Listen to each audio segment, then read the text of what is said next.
गंगा यमुना सरस्वती के संगम पर स्थित एक पवित्र शहर प्रयागराज, जहां हर 12 वर्ष के पश्चात महाकुंभ का आयोजन होता है।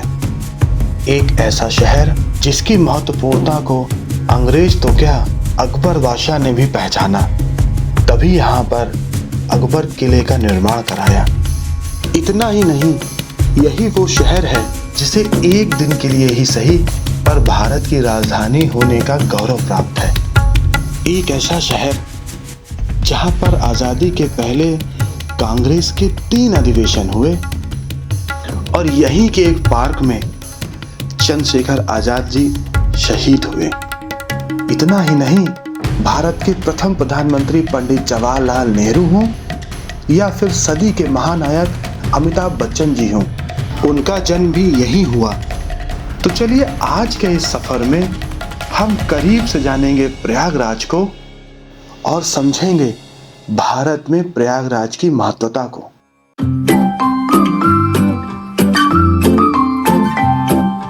पांच प्रयागों के राजा यानी कि प्रयागराज में आपका स्वागत है।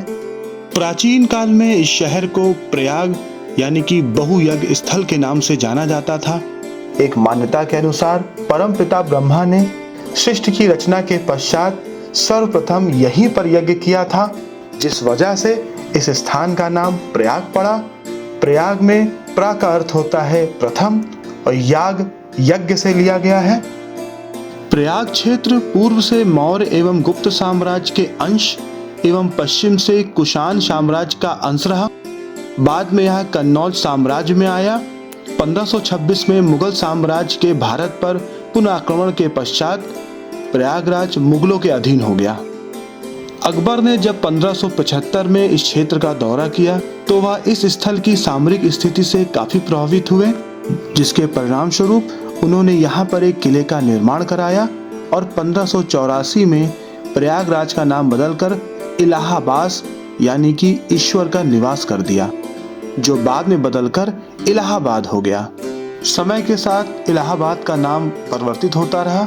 नवंबर 2018 में माननीय मुख्यमंत्री योगी आदित्यनाथ जी ने इलाहाबाद मंडल का नाम बदलकर प्रयागराज मंडल करवा दिया।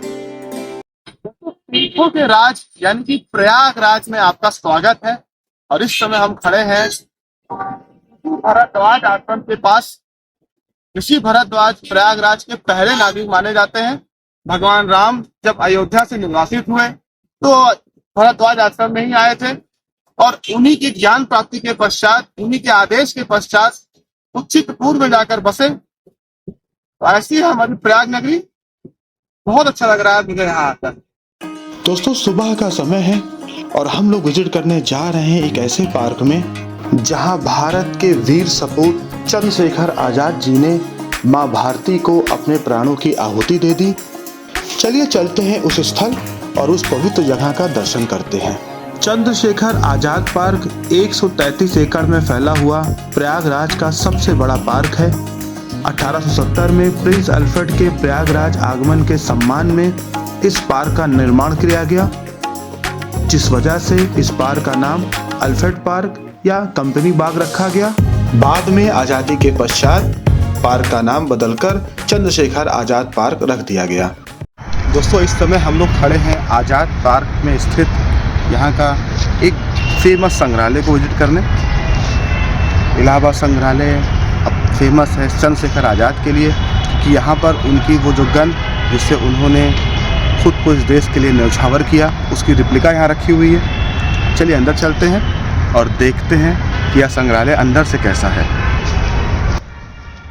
चलिए जानते हैं उस घटना को जिस वजह से चंद्रशेखर आजाद जी को अपने प्राणों की आहुति देनी पड़ी। 27 फरवरी 1931 को इलाहाबाद में पुलिस के सीआईडी प्रमुख JRH नॉट वोवर को गद्दार वीरभद्र तिवारी ने बताया कि आजाद अल्फ्रेड पार्क में अपने साथी और सहयोगी सुखदेव राज के साथ बातचीत कर रहे हैं, जिसकी खबर के पश्चात वोवर ने अपने साथ कई पुलिसकर्मियों को लेकर पार्क को चारों तरफ से घेर लिया। कुछ ही समय पश्चात वहां गोलीबारी शुरू हो गई। आजाद ने 3 पुलिसकर्मियों को मार गिराया तथा कईयों को घायल भी कर दिया, जिसके पश्चात चंद्रशेखर आजाद जी ने सुखदेव राज को भागने को कहा और उनको कवर फायर दिया।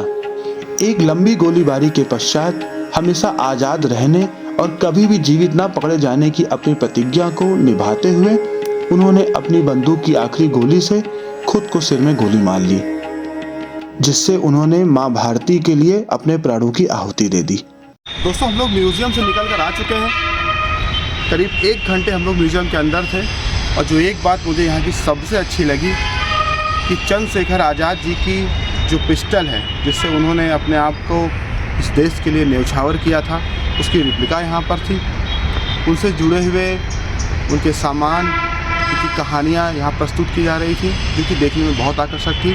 साथ ही साथ कई क्रांतिकारियों की जीवनी, उनसे जुड़ी हुई यादें यहाँ सजो कर रखी गई हैं। कुल मिलाकर अगर आप कभी भी प्रयागराज आते हैं और इस पार्क में विजिट करने आते हैं तो आपको इस संग्रहालय में ज़रूर विजिट करना चाहिए। मंडे को ये संग्रहालय बंद रहता है, तो ये बात आप ध्यान रखिए। बाकी सारे दिन शाम को 6 बजे तक ये खुला रहता है। चलिए आगे चलते हैं और देखते हैं कि प्रयागराज में और क्या क्या चीज़ें हैं।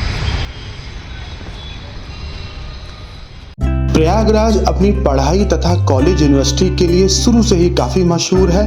यूपीएससी या पीसीएस का तैयारी हो या फिर कोई अन्य सरकारी नौकरी, यूपी के ज़्यादातर स्टूडेंट प्रयागराज की तरफ रुख करते हैं।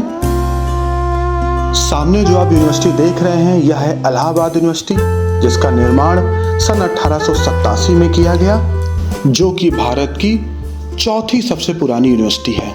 दोस्तों, अब मैं जा रहा हूँ क्लाइव रोड, जहाँ पर स्थित है एक ऐसे शख्स का घर जिसका घर देखने के लिए मैं कई दिनों से सोच रहा था। यकीन मानिए उस घर को कईयों ने आज तक नहीं देखा होगा। तो संगम नगरी प्रयागराज में हम लोग इस समय हैं क्लाइव रोड पर, और ये बंगला जो आप देख रहे हैं, गेस करिए किसका बंगला है।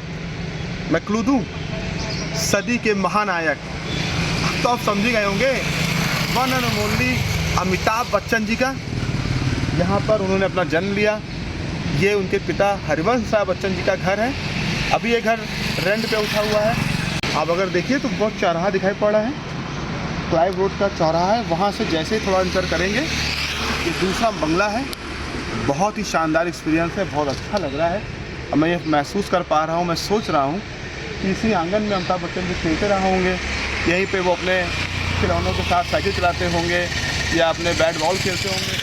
इतना शानदार जगह है, बहुत ही अच्छा लगा मुझे यहाँ आकर। दोस्तों, प्रयागराज का जिक्र हो और यहाँ के खूबसूरत मीठे मीठे ताजे अमरूदों की बात ना हो, ऐसा तो हो ही नहीं सकता। अकबर के ज़माने में ही इलाहाबादी अमरूद मशहूर हुए और उनके बेटे सलीम ने कई बड़े बड़े बाग लगवाए। उनमें से एक बाग का नाम उन्होंने अपने बेटे खुसरो के नाम पर खुसरो बाग रखा। प्रयागराज के अमरूद इतने मशहूर इसलिए भी हैं क्योंकि यह गंगा यमुना दोआब पर स्थित है, जिस वजह से यह अत्यधिक स्वादिष्ट और सेब के आकार के होते हैं। इसी के साथ प्रयागराज का यह अनूठा सफर यहाँ समाप्त हो रहा है, लेकिन आने वाले एपिसोड में हम देखेंगे प्रयागराज के महाकुंभ की तैयारियों को और उन मंदिरों को जिनका दर्शन आपको प्रयागराज विजिट में जरूर करना चाहिए। साथ ही साथ हम विजिट करेंगे आनंद भवन और स्वराज भवन का, जो कि पंडित जवाहरलाल नेहरू और इंदिरा गांधी जी का घर था। आपको आज का एपिसोड कैसा लगा मुझे ज़रूर बताएं, और अगर अभी तक आपने मेरा चैनल सब्सक्राइब नहीं किया है तो सब्सक्राइब कर लीजिए। धन्यवाद।